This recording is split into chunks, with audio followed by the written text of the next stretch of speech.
Hello friends, welcome to AS classes with Smart Study.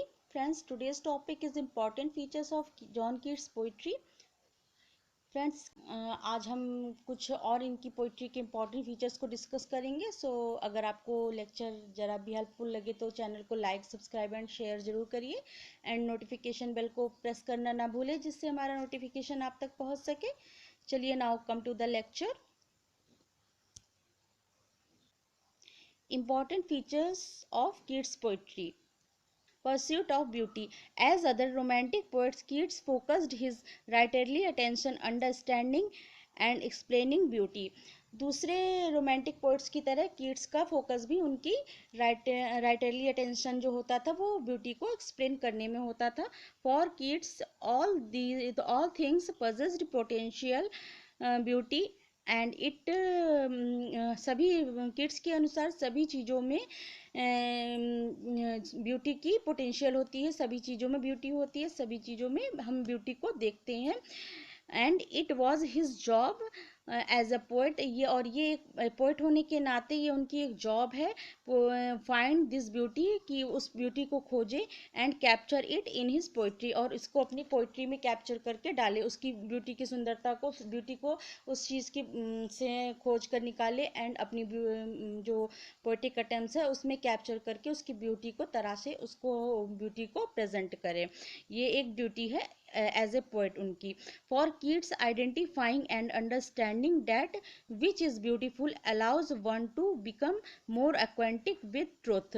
Kids के अनुसार जो सुंदर है उसे पहचानने और समझने से व्यक्ति सत्य से अधिक परिचित होता है.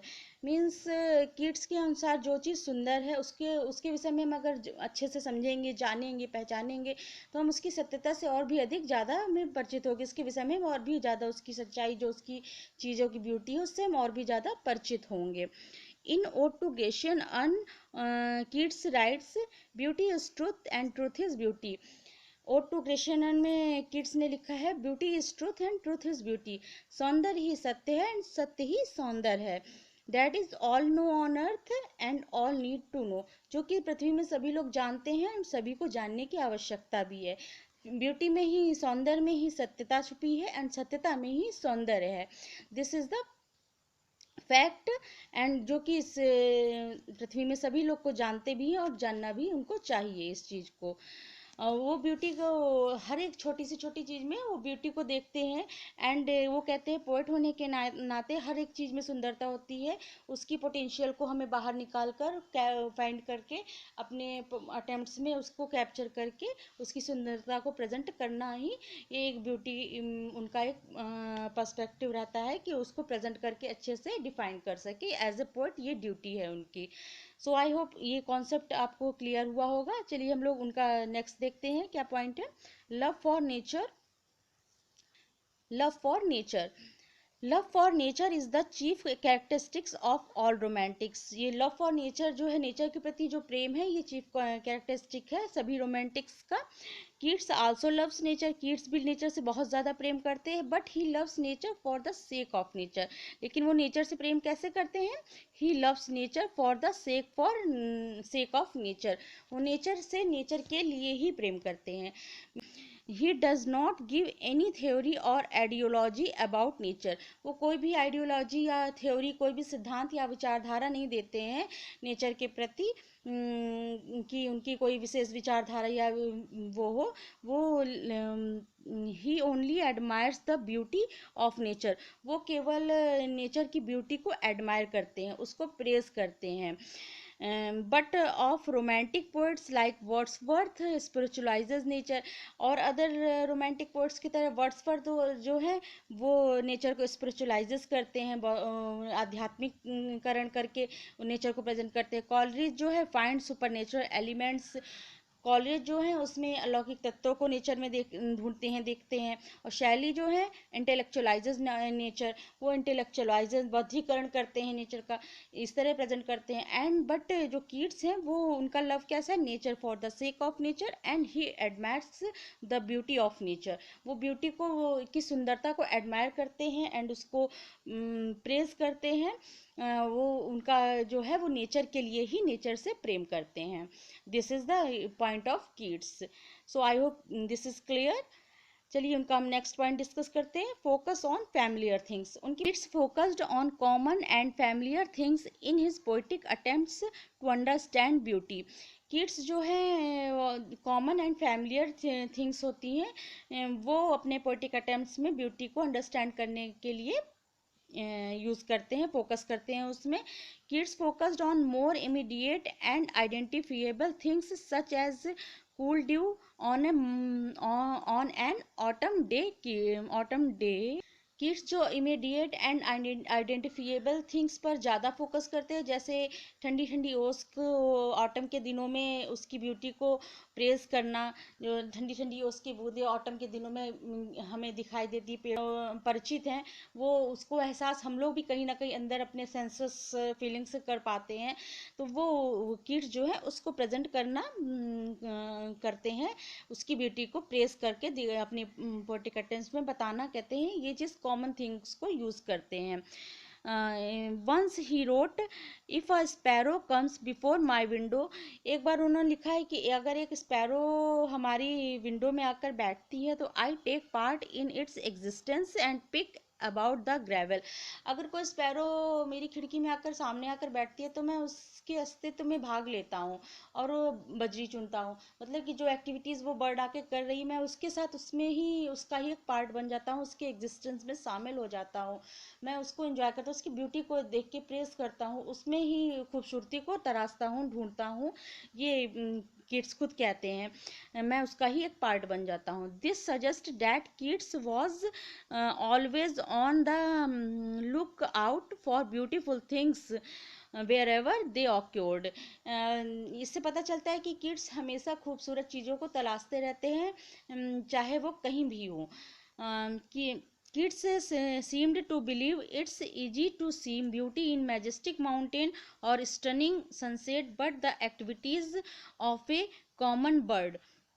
किड्स कहते हैं कि जो लार्ज माउंटेन है, बड़े बड़े माउंटेन्स हैं, स्टनिंग सनसेट है, अद्भुत सनसेट है, उसमें ब्यूटी को तराशना, उसमें देखना खोजना आसान है. बट एक एक्टिविटीज़ है जो एक बर्ड की है, एक पक्षी की एक्टिविटीज़ है, उसमें हम अगर ब्यूटी को तराशते हैं, उस देखते हैं, तो वो भी एक तरह की ब्यूटी है जिससे हम कॉमनली सब लोग परिचित रहते हैं, फैमिलियर रहते हैं.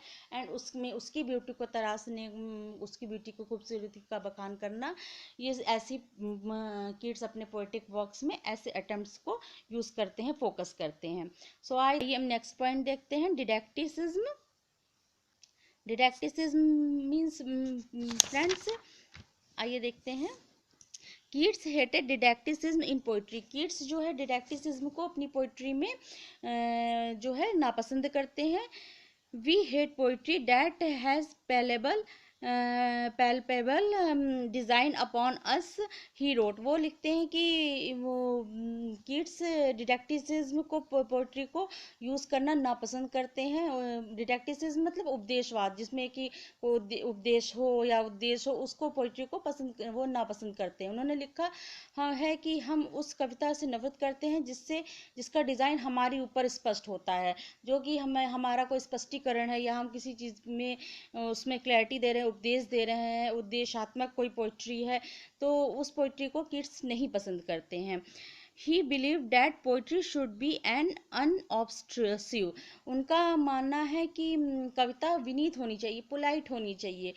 कविता में ऐसी होनी चाहिए कि विनीत सी हो बिल्कुल कविता, जिसमें हम आदमी मगन है तो फिर उसमें ही घुस के उसी की विचारधारा में बहने लगे, कहीं का कोई पॉइंट का स्पष्टीकरण ना हो, इसमें हम अपने आप को स्पष्ट ना कर रहे हो, कोई ऐसी डिज़ाइन ना हो जिसमें कोई हमारे ऊपर स्पष्टीकरण हो रहा हो.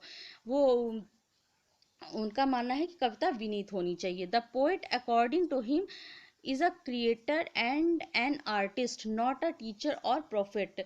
उनके अनुसार कि जो कवि है वो एक रचनाकार है, एक कलाकार होता है. He is a creator, he is a artist, not a teacher or prophet. वो एक टीचर या फिर एक भविष्य वक्ता नहीं है कि वो उपदेश दे के उपदेशात्मक तौर पर कविता को प्रेजेंट किया जाए. सो ही हेट्स डिडैक्टिसिज्म. उनको डिडैक्टिसिज्म नहीं है पसंद. वो एक क्रिएटर के तौर पे, एक आर्टिस्ट के तौर पे अपनी पोइट्री को प्रेजेंट करना पसंद करते हैं, and not loves didacticism. So I hope this is clear. आइए हम लोग अब उनकी कुछ थीम्स देखते हैं कि उनकी पोइट्री किस थीम से में बेस्ड रहती थी। थीम्स है, it would be true to say that the odes of Keats are the product of certain inner struggle or conflict। ये सत्य है कि कीट्स के जो ओड्स हैं उनके आंतरिक संघर्षों का ही परिणाम है। The principal stress in the most important of these odes is struggle between ideal and actual। जो मेन स्ट्रेस होता था इस इम्पोर्टेंट स्ट्रगल होता था इस पोइट्री के इसमें आइडियल एंड एक्चुअल वर्ड में। एक ideal word and actual word का उनके हमें पोइट्री में हमेशा एक इनर कॉन्फ्लिक्ट, एक इनर आंतरिक संघर्षों का उनका हमें परिणाम हमेशा उनका देखने को मिलता है उनकी पोइट्री में। They also imply the opposition between pleasure and pain, imagination and reason, permanence and change, nature and the human art and life, freedom and boundaries, waking and dream। ये कुछ उनकी पोइट्री में वो अपने थीम्स को use करते थे। क्या? प्लेजर एंड पेन, खुशी एंड जो दुख होता था उसका संगम वो दिखाते हैं कि दो लाइफ एक तरीके से ही नहीं चल सकती, दोनों का इसमें वो होता है, ही दोनों तरीके से ही लाइफ होती है। इमेजिनेशन एंड रीज़न, इमेजिनेशन भी है और कहीं रीज़न भी है, परमानेंस भी है, चेंज भी है। Nature and human art, nature है कहीं प्राकृतिक सुंदरता है तो कहीं ह्यूमन आर्ट एंड लाइफ है। फ्रीडम है तो बॉन्डेज भी है। वेकिंग एंड ड्रीम, ये सब कुछ इनकी मेन थीम्स इनकी हमें पोइट्री में देखते हैं, पोइट्री में पढ़ेंगे तो ये सब हमें इनकी कुछ थीम्स मिलती है। इनके थीम्स में हम कॉन्फ्लिक्ट्स देख लेते हैं। Conflicts in Keats poems. Passion enduring art, passion and enduring art, ये इनका कॉन्फ्लिक्ट हमें देखने को मिलता है। ड्रीम और विजन रियलिटी, ड्रीम या ड्रीम है और तो रियलिटी, दोनों चीज़ में इनके पोइट्री में कॉन्फ्लिक्ट मिलता है इस चीज़ में भी। जॉय एंड मेलनकली, खुशी भी है तो कहीं दुख भी है, दोनों चीज़ इसमें हमें कॉन्फ्लिक्ट देखने को देते हैं। The ideal the real, ideal word भी है तो रियल वर्ड भी है, दोनों चीज़ हमें इनकी पोइट्री से हमें देखने को मिलती है। मॉर्टल एंड इमॉर्टल है, life and death, separation and connection, ये सब कुछ पॉइंट्स हैं जो इनके हमें कॉन्फ्लिक्ट्स इनके बीच में हमें इनकी पोइट्री में दोनों में इनके इनर जो स्ट्रगल देखने को दोनों मिलता है इनकी पोएम्स में। Many of John Keats poem contains the themes of the effects of time, change, life versus death, the morality of human suffering and beauty. उनकी बहुत सारी पोएम्स में हमको देखने को मिलता है, थीम्स देखने को मिलती है। Time, change, life versus death, time और चेंज के विषय में मिलता है। लाइफ वर्सेस डेथ में the morality of human and suffering and beauty, human की सफरिंग्स एंड ब्यूटी, ये सब कुछ है जो इनकी हमें मेन थीम्स है जो हमको देखने को इनके उसमें हमें मिलती है। इनका हम थोड़ा एग्जाम्पल से देखते हैं। In ode to Grecian urn Keats talk about aesthetic beauty and perfection. Ode to Grecian urn में कीट्स ने एस्थेटिक ब्यूटी है जो उस पर एंड परफेक्शन उसको पूरी तरह से बहुत अच्छी तरह से डिफाइन किया है। एक जो अर्न है उसकी खूबसूरती को, उसके टाइम को, सब बहुत अच्छे से उसमें एस्थेटिक ब्यूटी में जब हम इसको पढ़ेंगे तो हम अच्छे से समझे कि देखेंगे कि उन्होंने कितने अच्छे से उसकी एक अर्न की ब्यूटी को परफेक्शन के साथ बताया है।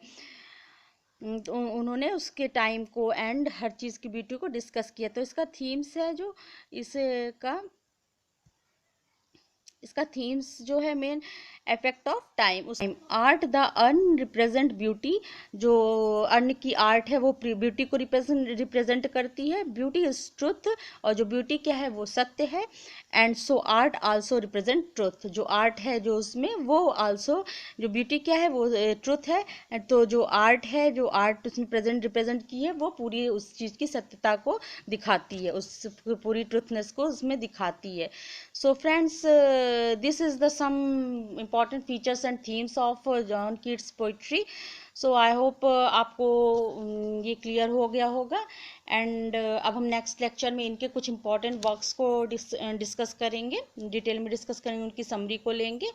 एंड अगर आपको कुछ भी क्वेरीज हो तो आप कमेंट बॉक्स में हमसे पूछ सकते हैं, जिसका हम रिप्लाई ज़रूर देंगे। चलिए फिर मिलते हैं नए न्यू लेक्चर के साथ। Okay, thank you, thanks for watching, thank you.